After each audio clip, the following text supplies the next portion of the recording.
Welcome back. Now, Skoda has gone ahead and given the Rapid a mid-life upgrade with refurbished interiors and an all-new transmission. Here's Abhishek Singh with the Skoda Rapid Black Edition. So the bourgeois have their cars packed to the gills with bells and whistles. And in today's day and age, even the Joe Public car buyer wants some of those things in what he drives. So the good folks at Skoda Auto decided to take your garden variety sedan and make it look like this. Brings a smile to the face, doesn't it? Say hello, dear viewer, to the 2014 Skoda Rapid Black Edition. Now this car looks like a dream. Yes, it's a breakaway from what the customer Skoda had in mind for the Rapid would like. But it's pretty nonetheless. The Black Edition is offered only in the Elegance variant and it costs an extra 20 grand. It comes with blackened projector headlamps and fog lamps. The grille too is finished in black, as are the ORVMs and alloy wheels. There is also the option of going in for a blackened roof and black side foils from the dealer. The inside remains unchanged and comes with the same high quality interior with good fit and finish. The front and rear seats are comfortable with abundant space, and the wide rear bench can comfortably seat 3 people. The top end one we drove also had additional features like rear parking sensors, cruise control, a card holder, and new design 15-inch alloy wheels. And while you're inside, there's also this, the 7-speed DSG dual clutch gearbox that Skoda is only offering with the diesel Rapid. With the addition of the new gearbox and the funky Black Edition package, the Rapid finally packs a punch which will make the competition take notice.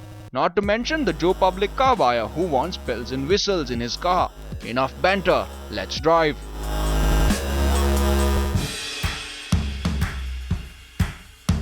The new Rapid is powered by a downsized 1498cc engine which puts out 103 bhp and 250 Nm of torque.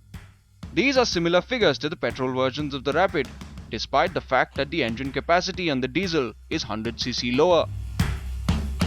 The DSG Auto Box is always a great thing to have, but in the new Rapid, the shifts border on sluggish, and that does not bode well for driving in traffic, which is where this car is going to spend most of its life.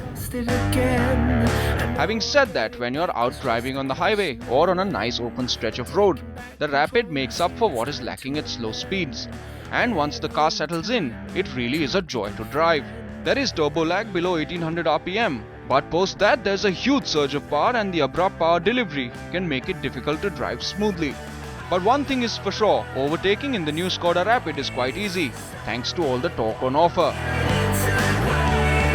The suspension setup on the 2014 Rapid is retained from the outgoing version, which means that the ride is comfortable and has good all-round stability, which makes it great for long-distance cruising as well.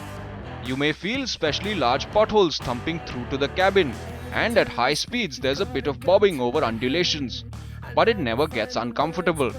Handling is sharp and fun can be had at the wheel. The light but precise steering gives you a lot of confidence, but that must not be allowed to go unchecked.